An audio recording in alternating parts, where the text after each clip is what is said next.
নমস্কার বন্ধুরা, তোমরা কেমন আছো? নিশ্চয়ই ভালো আছো, আমিও ভালো আছি। আমি নাস হোমমেড থেকে রেড ভেলভেট কেকের ডেকোরেশন নিয়ে চলে এসেছি। দেখো কেমন হচ্ছে ডেকোরেশনটা, খুবই সিম্পল।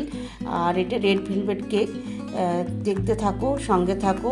আর অবশ্যই একটা লাইক করে দিও যদি ভিডিওটা ভালো লাগে, এবং শেয়ারও করে দিও। আর নতুন বন্ধুদের কাছে বলছি, দেখে যদি ভালো লাগে আমার চ্যানেলটাকে সাবস্ক্রাইব করে রেখো, এরকম নতুন নতুন ভিডিও যাতে তোমাদের সামনে আসে। আর সঙ্গে থাকো, দেখতে থাকো ভিডিওটা শেষ অবধি। কেমন লাগছে?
দেখো বন্ধুরা, এটা ফাইনাল ডেকোরেশন করছি। কেকটা কেমন হচ্ছে অবশ্যই জানিও। একদম সিম্পলি ডিজাইন, খুব সহজেই করতে পারবে। আর যদি ভালো লাগে, আবার বলছি বন্ধুরা, একটা লাইক করে দিও। তাহলে আমার কাজের আমি অনুপ্রেরণা পাবো। আর এইভাবেই আমার সঙ্গে থেকো এবং ভিডিওটা শেষ পর্যন্ত দেখার জন্য অশেষ ধন্যবাদ। বাই বাই, নমস্কার।